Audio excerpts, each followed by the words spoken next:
Good afternoon, everyone, and thank you for joining us for our Ask an Expert online chat series session. Today we'll be talking about professional development and what works with Dr. Hilda Borko from Stanford University. We'll be spending the next hour together, and this will be a highly interactive presentation where you'll be able to ask some questions and where we'll be getting some information from you about what's happening out in your schools and districts. As we've already mentioned, I'm Elizabeth Greniger, and today I'll be joined by Dr. Hilda Borko. Before I do a formal introduction, I'd like to find out who is joining us on the webinar today, and I'd like to find out of those on our call today who may have attended the 2013 Teacher Effectiveness webinar on this topic of professional development.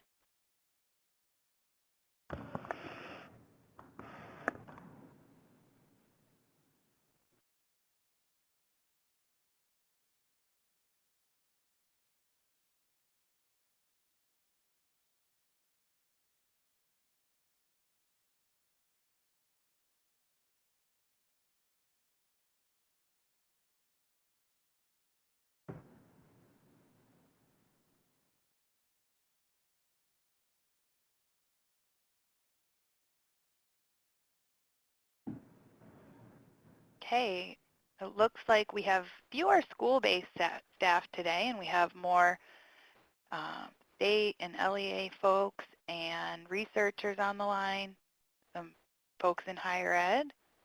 I think that everyone on today's call will get a lot out of the information that Hilda has to share about professional development and some of the research that she's done.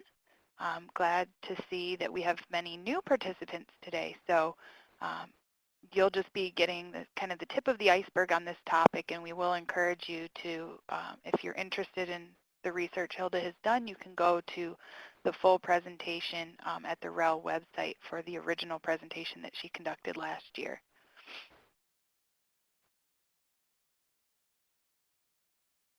So now it's my honor to introduce Dr. Hilda Borko. She's a professor at Stanford University School of Education. She focuses her research on professional and staff development, classroom instruction, mathematical problem solving, math education, teacher knowledge, teacher community, and teacher education. And she's currently doing research on toward a scalable model of mathematics professional development, a field study of preparing facilitators to implement the problem-solving cycle. You'll hear just a little bit about the problem-solving cycle in today's presentation. So at this time, I'd like to turn it over to Hilda. Hello, everybody. I'm glad to have another opportunity to talk with you today, although I now realize that it's really not another opportunity for most of you, since most of you were not able to see the previous webinar that we did last year. And again, as Elizabeth mentioned, all of those slides are available through REL. In today's session, we're going to review what's known about effective professional development and the preparation of professional development leaders. And then we're going to talk some about the successes and challenges that you've experienced while implementing professional development. So there have been a number of major efforts in the United States to improve the quality of teaching. These efforts have led in part to a focus on providing high-quality professional development opportunities for all teachers. Some of the reasons for all of these reforms are things that I'm sure you're familiar with: No Child Left Behind and Race to the Top initiatives, both of which demand highly qualified teachers, and both of which have an expectation for professional development to be provided to people. And more recently, of course, there's the Common Core State Standards and the New Generation Science Standards. The quotes on the slide highlight the importance of providing professional opportunities for teachers. So in the first quote, this is from a review chapter that I was asked to do with my colleagues Jennifer Jacob and Karen Kellner. If we want schools to offer more powerful learning opportunities for students, we must offer more powerful learning opportunities for teachers, opportunities that are grounded in the conception of learning to teach as a lifelong endeavor. The second quote is from a report summarizing the work of a panel of experts convened to make recommendations for providing high-quality mathematics professional development, specifically with respect to the Common Core. And I'll let you read that quote.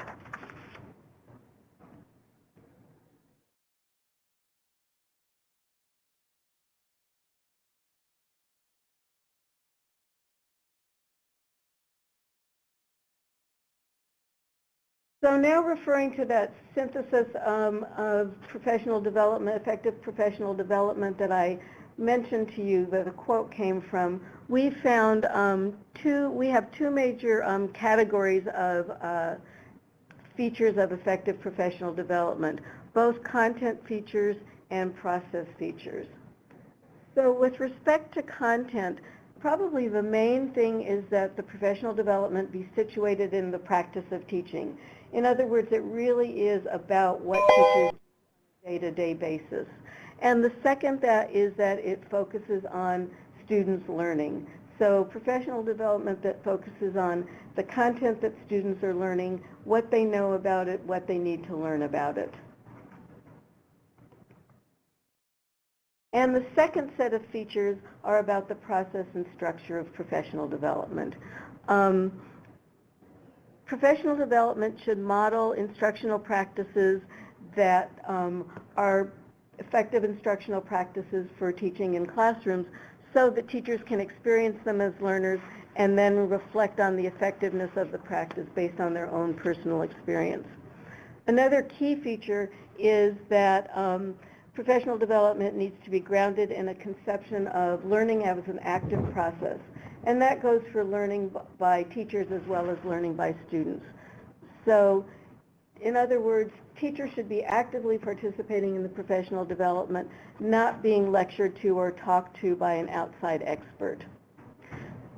Professional development is more effective if it's done in professional learning communities, so that it's collaborative with a group of people working together to improve their practice.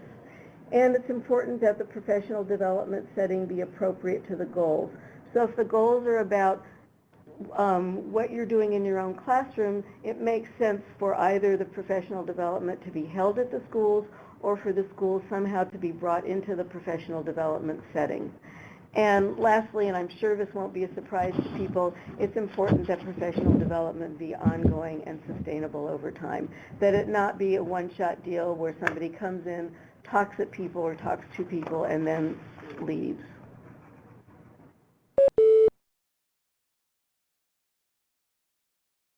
So now we'd like to gather a little bit of information about the extent to which your schools and districts are providing effective, high-quality professional development.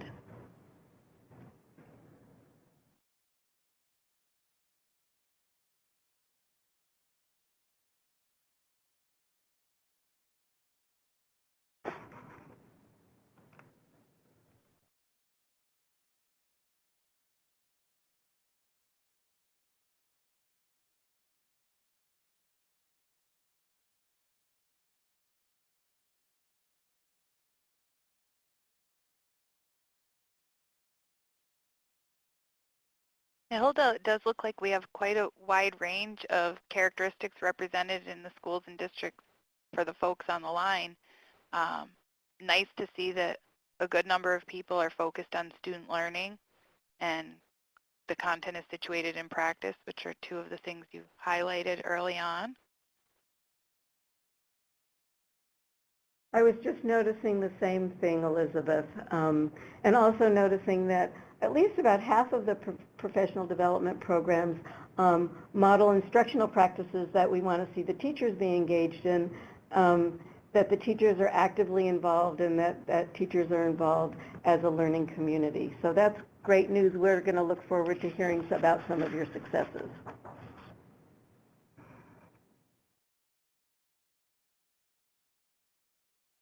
That's great. I think we're ready to move along to talk a little bit more about the specifics of some of the programs you've worked on. Great. Let's go ahead and do that. So before I talk specifically about our programs, one of the things that's really important to keep in mind when a district or a school or any organization is making decisions about how to choose a professional development program. It's important to think about the extent to which the program is adaptive versus specific. And let me talk a little bit about what that means. So highly specified professional development programs usually have sets of published materials, explicit goals and principles, professional development tasks that are prepared in advance and available to the facilitator, and facilitator supports such as agendas, resources, PowerPoint slides. And types of this might include professional development materials about classroom management, professional development addressing specific content that includes, again, specific activities, agendas, materials for the teachers to complete. So when you're looking at highly adaptive, the people who create the professional development chose the content, they developed the materials, they provided the resources, and the resources are usually provided in advance. In contrast, highly adaptive professional development is professional development designed so that the facilitators can make decisions to take into account their local context. You'll see that the problem-solving cycle, which is the model we developed that I'll talk a little bit about in a minute, we consider that to be close to the end of the continuum about highly adaptive. So in adaptive projects, the content can be flexible, and it's usually designed around what the particular people involved in the professional development need. So in our first project, we focused on algebraic reasoning. In the second, we focused on ratio and proportion. And then all of the activities, which I'll talk about in a minute, were focused on these particular content domains. Adaptive professional development also provides flexibility with respect to structure.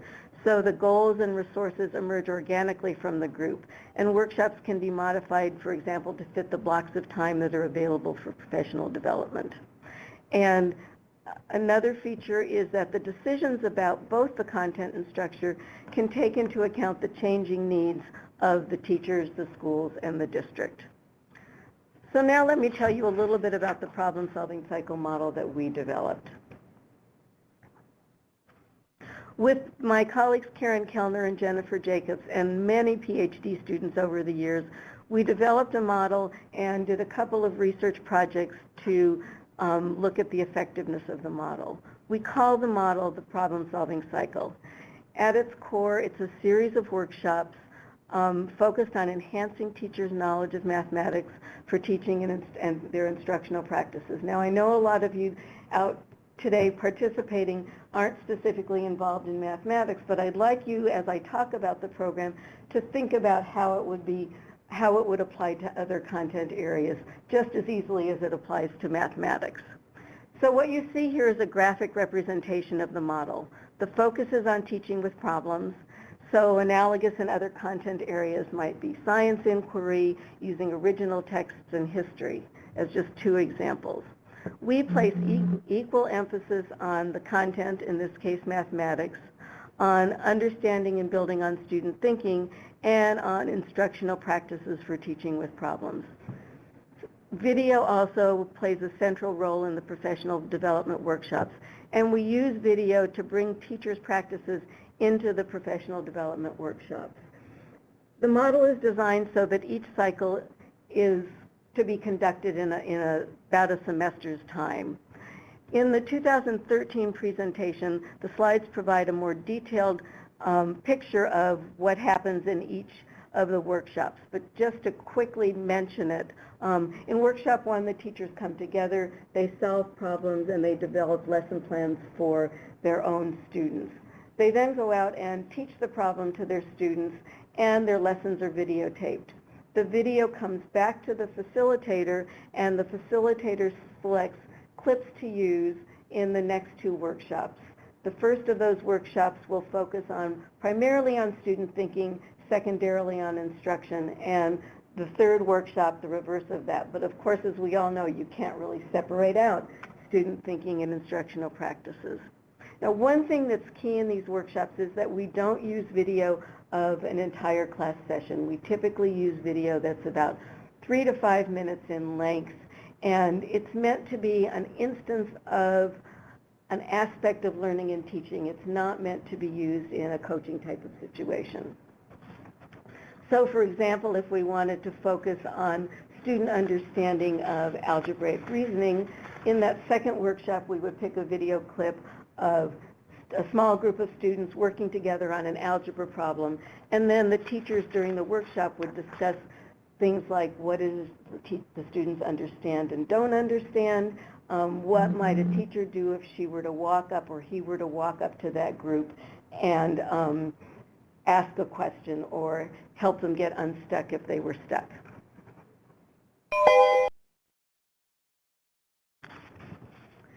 So in one of the major studies we conducted, the findings suggest that participants in the problem-solving cycle, that through participation, we can expect to see at least modest improvements in teacher knowledge and in their instructional practices. So more specifically, participation supported improvements in teachers' mathematical knowledge for teaching.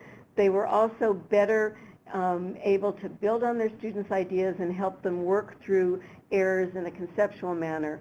And we attribute these changes to the heavy emphasis that the model places on teacher understanding of students' mathematical thinking. And again, one of the ways in which we emphasize that would be to bring in video clips that portray students with perhaps unique ways of solving problems, perhaps discussing with each other multiple ways of solving a problem, and then the teachers would spend some time thinking about what the students in this video do and don't understand.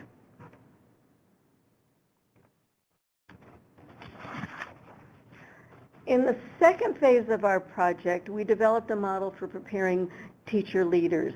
One of the principles of effective professional development, as you might remember, is that it must be ongoing. In order to be ongoing and sustainable, a key factor in that is the ability to prepare professional development leaders in their local context. In other words, the ability to build local capacity to conduct the professional development. So this slide presents our model for working with teacher leaders. And again, in the 2013 presentation, the slides provide more detail about each component. But basically, when we were working with a school district, each year of support, we would start with a summer leadership academy in which the teacher leaders would select the problems that they're going to be working on with teachers during the upcoming year and work on any particularly challenging aspects of facilitation. And then during the academic year, we have 3 leadership workshops throughout each cycle, so one before each type of workshop. During these meetings, the teacher leaders prepare to conduct workshops. So in meeting 1, how to conduct a workshop around the mathematics lesson that the teachers are going to be teaching. In workshops 2 and 3, how leaders can prepare to conduct video-based workshops focused on the student thinking and on the instructional practices. And one thing we would do, just as an example, is work with the teacher leaders to select video clips and to plan discussions around those video clips.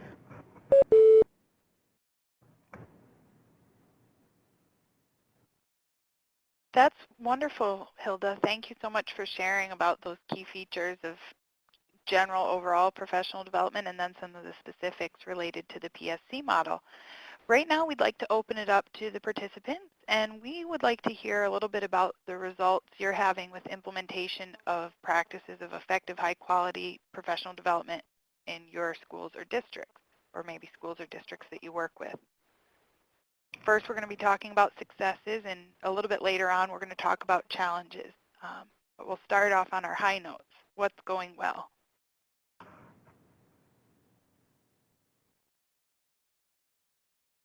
And meanwhile, while participants are typing in some responses to that question, I see we do have a question from Amy regarding PLCs. Hilda, I don't know if you can speak at all. Have you done any work with PLCs, or do you know of any research that talks about the effectiveness of PLCs? So PLC is one of those words that seems to be used to mean a lot of different things. And PLCs really work differently at every school or every district. When we think about PLCs in the problem-solving cycle, what we mean by that is that the teachers are working together as a learning community. And in our particular model, the workshops are conducted at a school, and the teachers participating in the workshops form a kind of learning community. Now that fits with some teachers, some definitions of PLC and not with others, but that's the kind of work that I've done around this notion of teachers as a learning community. And I'm glad, Hilda, you also already touched on videos. That was one of the questions a participant sent in during the registration, that they're curious about hearing how videos can be used to support professional development for teacher content and pedagogical knowledge. So I think you touched on that, but I don't know if you have any other highlights to add in response to that question. Well, I'm noticing that one of the questions or one of the comments has to do with using video so that teachers can collaborate around instances of practice. And that's exactly what we found. And in that sense, it can be much more powerful than verbal reports because teachers can all be watching the video as a shared experience, and they can watch it more than once, and they can really probe deeply into what they're seeing in the video about classrooms. Now, video can be used in a couple of different ways. In our particular work, we have video of the participating teachers. In some of the more highly specified professional development, the video clips are provided by the people who created the professional development program.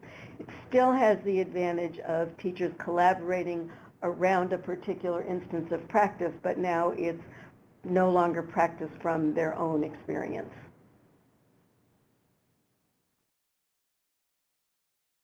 And Hilda, can you give us a little bit of insight into teachers' reactions to using this video approach? In general, do they find that it's useful to them and they enjoy using the video approach?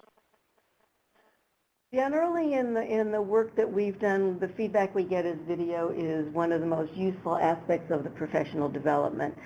Sometimes there's a little bit of initial hesitation about watching video of yourself with your colleagues, but we found that that really disappears pretty quickly. And one of the things that we do typically is start by video that doesn't actually have the teacher in it. So in the initial workshops, there's a lot more attention to video of students working in small groups.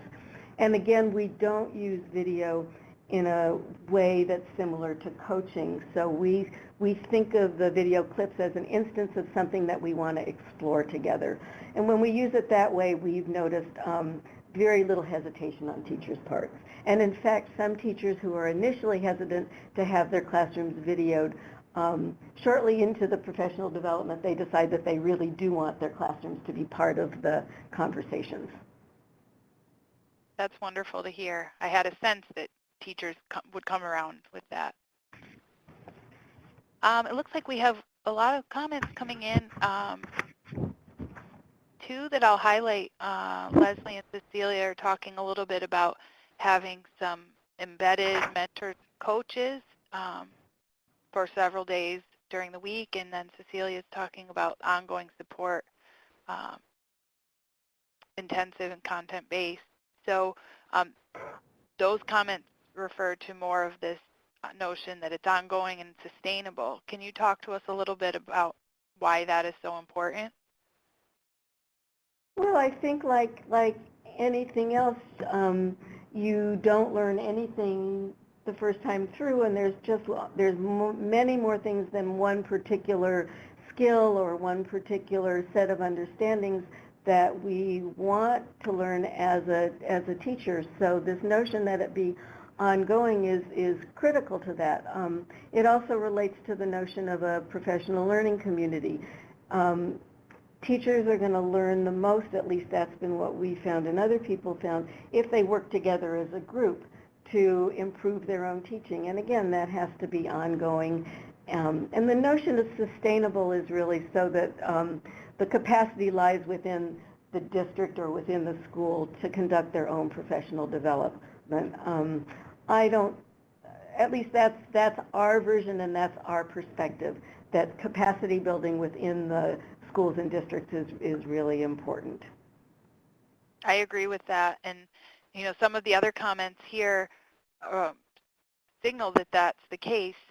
Gradual release model being used, and talking about the fact that they're giving teachers some more information on the front end, but really getting them to try out some strategies and really going with a theme over time and allowing teachers to really get more involved in the professional development as it moves along. And I think the notion of gradual releases is really an important one. So in some of the work that we've done, the goal is for the professional development leaders at the buildings to become more and more comfortable selecting video, planning discussions around video, selecting problems, and guiding people in developing lesson plans. So we found that our role really changed over the course of working with district. The other thing that's really important is that there's somebody at the overarching level. So in a district, it would be somebody at the district level who is interested in and wants to take over when the external people leave. That makes sense, and I see a theme running through here that there tends to be coaches or specialists, someone who's in a role that is supporting the professional development and maybe serving other roles as well. In your experience, is there a best practice in terms of who takes ownership over the professional development approach within a school or district? I'm going to say no to that. I think it really depends on the nature of the school district, on the resources that are allocated. I think one thing there has to be support at the district level, there has to be support at the school level, but within that requirement, how that plays out, I think, is really different. And I think something you and I have talked about separately is that it really has to line up with the objectives. So what is your district or what is your school's objectives with the professional development, and making sure that everyone's focused on that. And we're seeing a lot of talk about coaching, mentoring, some of the other things that can accompany a strong professional development program, but having a good alignment on the goals and the outcomes that you're intending to reach is really important. Okay, so Elizabeth, should we move on now? And I'm sure we'll have more time for questions at the end. Absolutely, that's great. So I want to just share briefly some of the major findings from the study that we did that looked at both the professional development model and the leadership preparation model. Our central questions in that study were about the effectiveness of the professional development, the scalability, and the sustainability. So briefly, what we found is that the problem-solving model was effective in improving teachers' knowledge of mathematics for teaching and in making changes in their instructional practice. Changes in instruction take time, and we certainly didn't see major changes over the course of 2 years in all aspects of instruction. But as just one example, as you noticed when I was describing the model, we paid a lot of attention to teachers thinking about student understanding and learning to build on student understanding. And we did see in our results that teachers were better able to work with students' understanding and student errors. I think anecdotally, although we didn't have analyses on that, we heard from teachers and we saw changes in their instructional practice. So a greater attention to small group problem solving, for example, different structure of their own classrooms. With respect to scalability, we saw that the teacher leaders were able to adapt the PSC to their own teachers and their own school context. One of the ways in which that happened was that they could change the structure to fit the structures that they had available at their schools.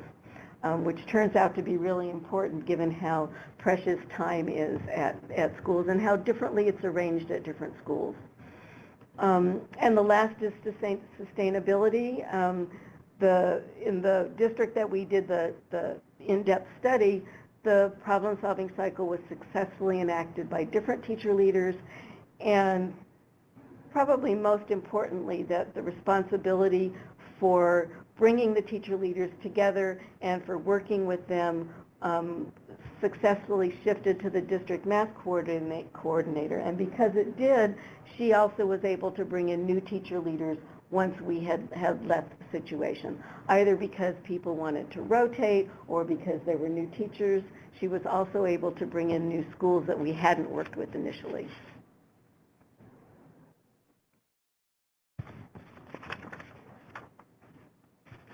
We also found some ways to improve our model for preparing teacher leaders, specifically based on both the results of by observing and analyzing the work that the teacher leaders did and by seeing the impact in the teachers' classrooms.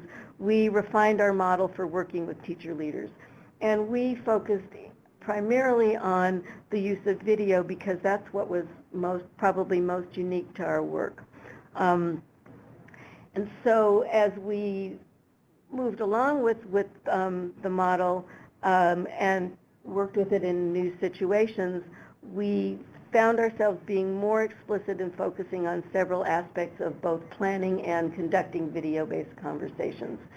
So in planning video-based conversations, we're now much more explicit working with the teacher leaders to decide what goals they have for using the video, selecting video clips, and of course those go hand in hand. You think about goals, you think about what clips you have available, and you find sort of a match between the goals and the available video. Then identifying key features of the video. You know, when I've conducted professional development with video, even the brief 3 to 5 minute video clips, I probably watch them at least 5 times before conducting the professional development, to really be familiar with what the key features are, to think hard about what I want teachers to notice in the video, and then also to craft questions about questions to launch a discussion and also questions to keep the discussion going. And one of the things that we started doing with our teacher leaders is actually rehearsing video-based discussions. So in the support meetings, they would pick video clips, they would plan a discussion around the video, and then they would rehearse the discussion with their colleagues. In terms of orchestrating the video-based conversation, we worked on this a lot during the rehearsals, helping them think about what kinds of questions they can ask and thinking carefully to teachers thinking, probing for evidence. So when teachers say, I think the student understood X or didn't understand Y, asking them to give evidence for that and asking them to point to the specific features of the video. And then helping the group connect their analyses to key content-specific and pedagogical ideas. And again, I just want to highlight that these features, these ways of working with video are really not unique to mathematics. I think they're just as relevant to professional development in other content areas. They're relevant whenever you're bringing video of classrooms into a professional development situation as a springboard for discussing teaching and learning. Oh, I see that one of the people is asking for sample guiding questions for teachers to respond to. It's hard to provide sample guiding questions because the questions are really pretty specific to the video. So you can think of kind of generic questions like, what do the students seem to understand? Are there differences in the understanding of different students? But once you ask those general questions, you really want to focus specifically on the video clip. And that's why I think it's really important for the person leading the professional development to know that video clip really well before using it in the professional development context. So Hilda, I think this is an important reminder, what you've provided for us here about the importance of putting time into the planning, and the people leading professional development really need to be dedicated to that task, because it's really critical to the success of the professional development that they're delivering. And just to add to that, I think one thing that also is a good reminder of is the importance of support at the school and district administrative level, so that people who are planning and conducting the professional development as teacher leaders are getting some support for that. They're getting some time to do that. They're making sure that a structure is in place for conducting the professional development, and that they have time to participate in essentially what you have in a district for the teacher leaders is that's another learning community. So the teacher leaders are coming together in these leadership support meetings as a community of teacher leaders to work together on planning and improving their professional development. That's a very helpful suggestion, and I think we're going to move into our next question, because we want to hear about challenges. I have a hunch that people will say time is a challenge, resources are a challenge. It tends to be the case. So let's open that up and hear from folks about where you're facing the most challenges. While they're working through that question, Hilda, I think we have a few questions that came in through registration that we could touch on.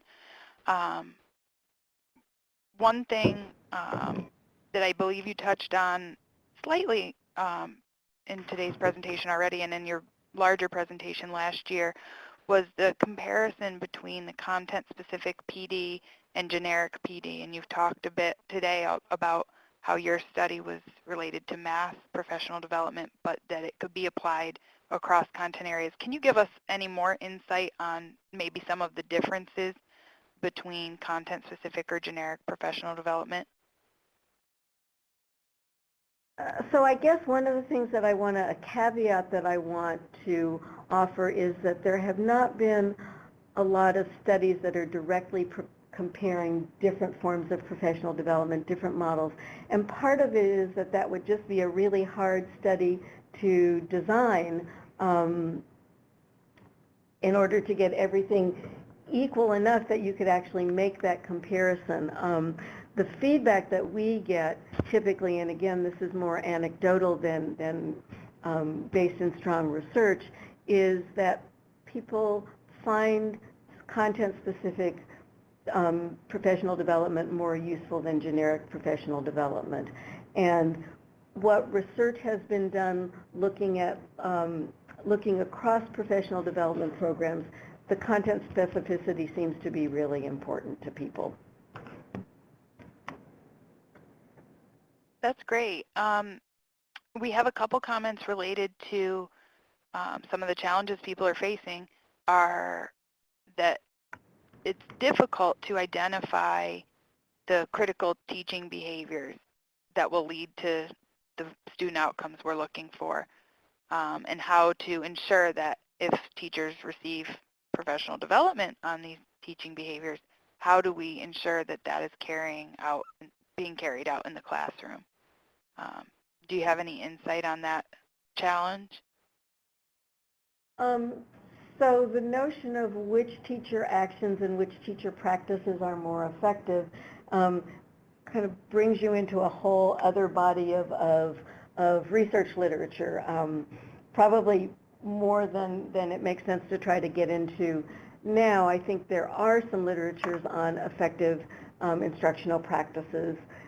One of the ones that I've seen some of the most research on is the notion of paying attention to eliciting and then learning how to build on student ideas and student thinking. That's one that's really central to our work and central to what the literature suggests.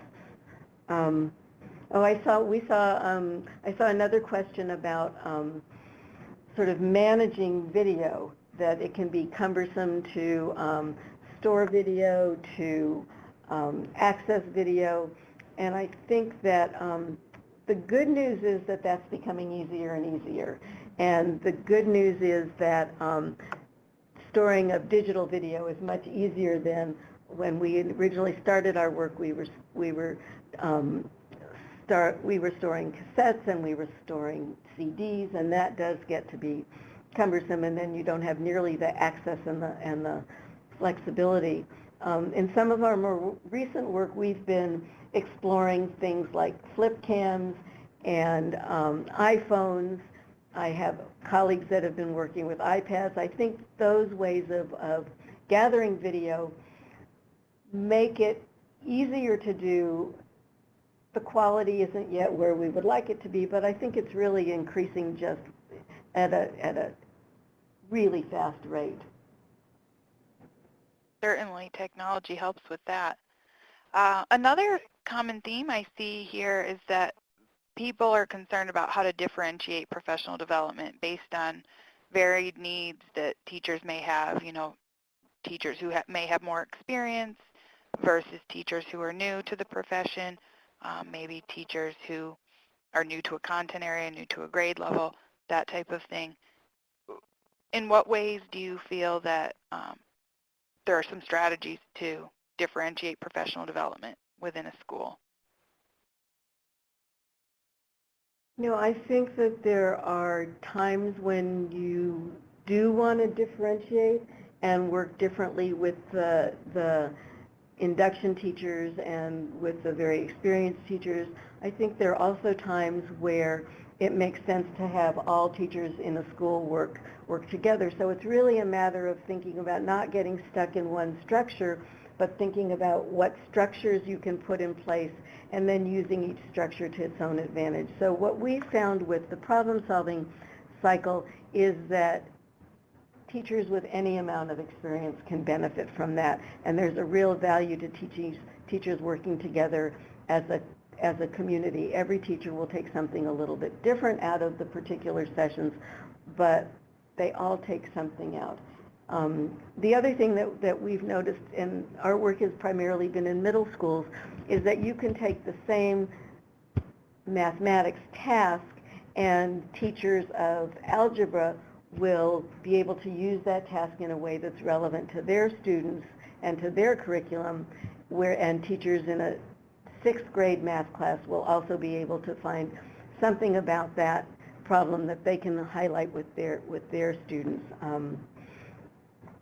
With the Common Core, I think that becomes clearer and clearer if you think about, in mathematics, the mathematics practices, and in the science standards, the science practices, that those really cut across grade levels, and teachers with any level of experience are going to be thinking about what do I need to do, what can I do to change my practice to help students develop the practices that they need to develop.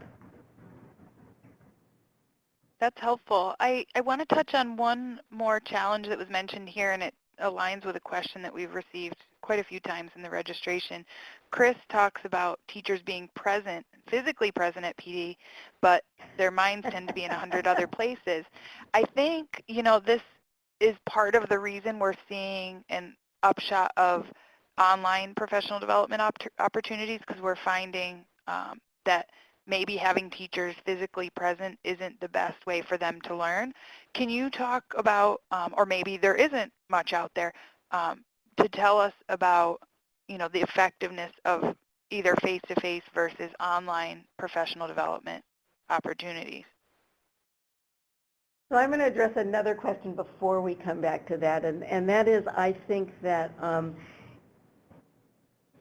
another way of framing it, if you have ongoing professional development at a school and the teachers are really coming together as a learning community, and the school is supporting the professional development by putting structures in place to have it happen at a reasonable time, not at 6 in the morning and not late in the afternoon when everybody's tired and people's minds are in a million different places, then we found that for the most part, all of the teachers will engage some of the time, and some of the teachers will engage all of the time, and the value of teachers coming together as a community, I think, is really important.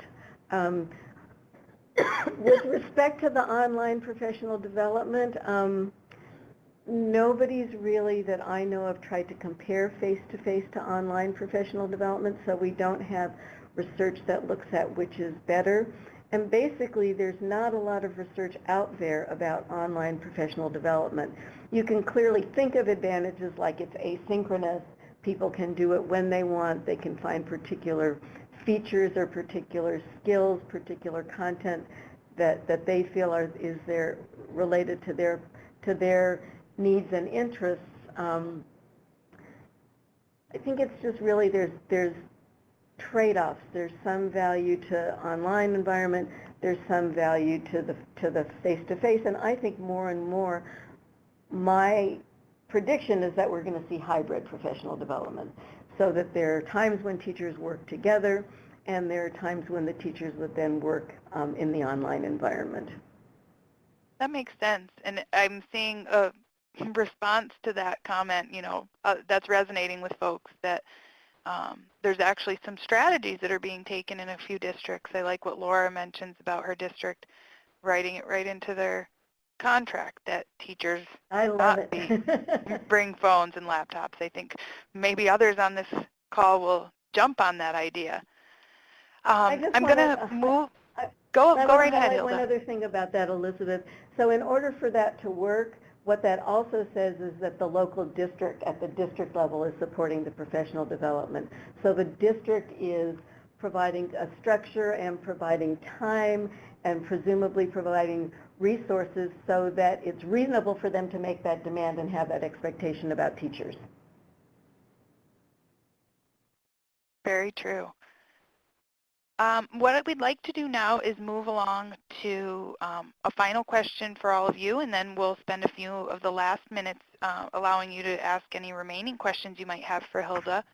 But at this time, we'd like to hear maybe what action steps you plan to take. So it was really just a short hour for the information that Hilda had to share and some of the connections you could make with your colleagues across the state. But we're interested in finding out if you learned anything that you plan to take some action on when you return to your school or district.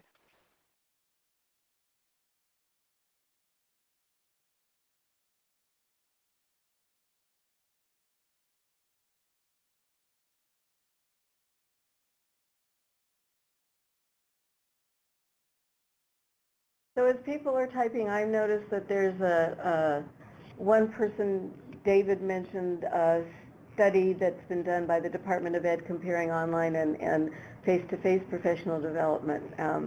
Now, I will be honest, it's impossible to keep up with everything that's being done, and I certainly don't claim to know all of the research, so I would love to see the reference for that because that's not a project that I'm familiar with.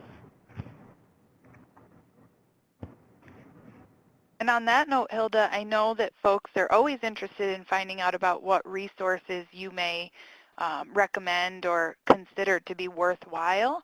And I know you had a few that you were willing to share that you thought folks might be interested in. Yeah, so I guess I wanted to start with a caveat and acknowledge that, we can go on the web these days, and I do it periodically just to see, and I'll type in Common Core Professional Development, and a huge number of resources come up. So David, thank you for this reference. We will definitely keep track of it and look for it. And I think one of the dangers is that many of the professional development sites, the resources that are coming up, use words like research-based and Common Core compatible without really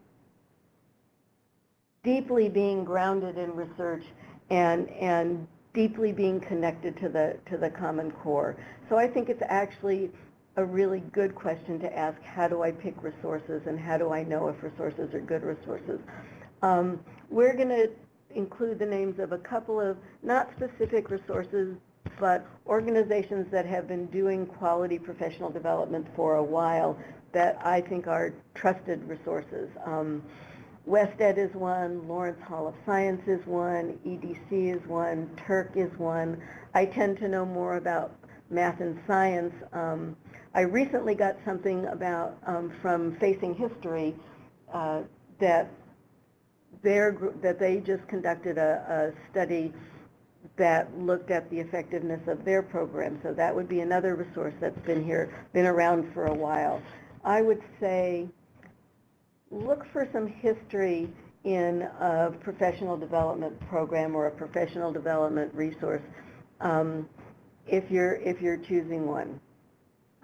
Because that's the best advice that I can offer. And think hard about what your own goals are and what your resources are and what professional development seems to be a good match for your goals and for your structure. Well, it also sounds like folks like the idea of using the video clips and trying to use some of the strategies that you presented today. One of the questions that I see here, and it's a good one because I know I've had this experience myself in planning professional development, is where are there good repositories of video clips? Do you have any suggestion about that? I know you did recommend it's always best to take video of the teachers that you're working with, but if that's not an option,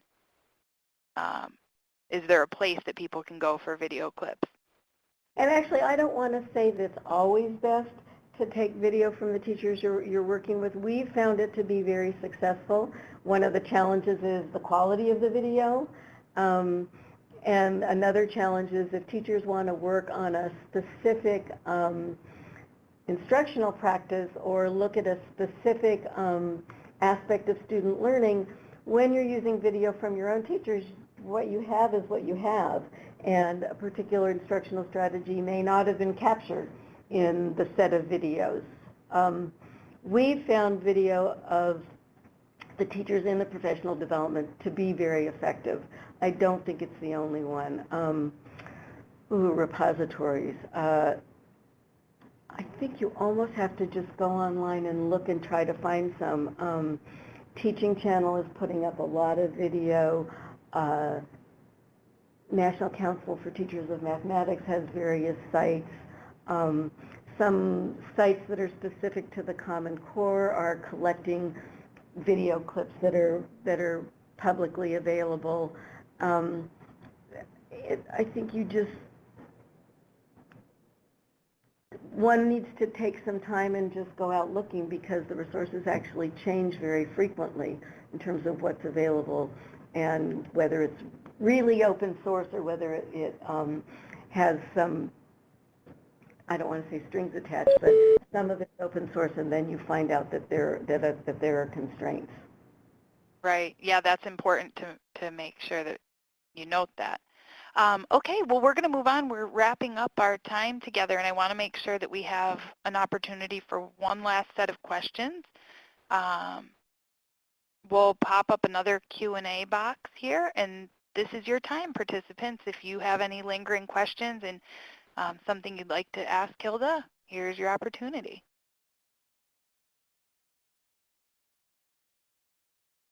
I know we're having some commentary from Renee in the parking lot. Hilda, she was joining us a little bit late, but she's mentioning that there's some resistance in her district on the part of teachers with respect to professional development, and I know we touched on that a little bit, but maybe you can share with her a strategy or two for helping teachers overcome that resistance to attending professional development. So Renee said this is the place that needs more attention to being in poverty, and I wondering if that means that the she teaches in poverty schools. Yeah, I wonder if that means that the video clips, the videos that are available on a source like Teaching Channel, don't deal with the kinds of situations in high poverty urban or rural settings. I think that's a really good point, and again, I think that that's one of the things that when you go out and look on the web for sources of video, that needs to be taken into account. I know that some of the work by Lawrence Hall and some of the work by WestEd, they very explicitly focus on materials that come from and that are appropriate for high poverty areas. Um, it's also one of the reasons why we find it very helpful to use video from the teacher's own classrooms, because then teachers don't say, those aren't my kids aren't like that. And there is some truth to that critique and that concern. That's a great point. One last question we'll address because it has come up quite a few times, and I have a sense of what the answer is, but folks are wondering about strategies for evaluating student outcomes as a result of professional development. So is there any research on that? Is there any insight you can lend? I'm not sure what's meant by the word strategies, but let me give you a couple of thoughts about evaluating student outcomes. In some of the early work we did,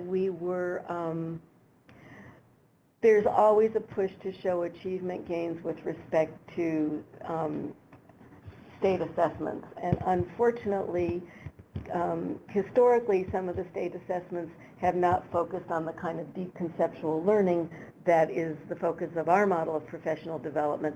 So we found a mismatch between the state assessments and the work that we were doing. The hope and the belief is that the Common Core assessments will be more, and the Common Core assessments will be more compatible with the kinds of learning goals that teachers often have and that are central to our professional development. And similarly with the next generation science standards. Another way of doing it is for the teachers in the district to come up with assessments that do better reflect the goals of the professional development, so that there should be a synergy between what your goals are, the assessments that you use, and the professional development that you provide.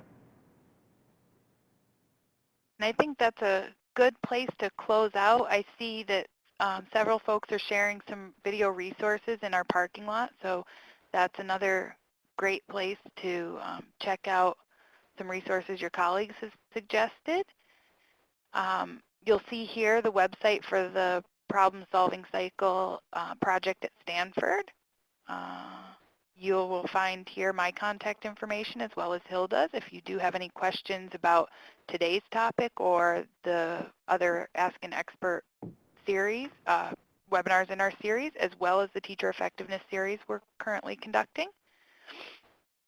You'll also find here at the REL Mid-Atlantic Forum, this is a place where you can go for additional information on today's topic. You can continue to engage with colleagues across the states on today's topic and the other topics. And we do hope you'll attend some of our upcoming webinars. Our next Ask an Expert online chat series will be next month in late May on restructured teacher pay systems with Dan Goldhaber. And we'll also have our teacher effectiveness webinar on teacher evaluation and changing teaching by Courtney Bell, and that will be in the middle of May.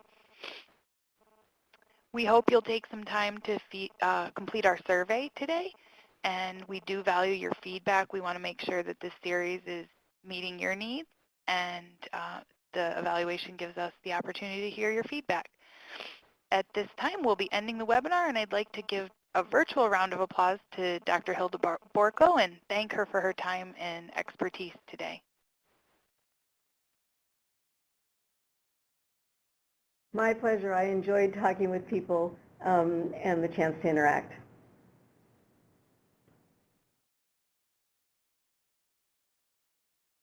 Thanks, everybody, and have a great afternoon.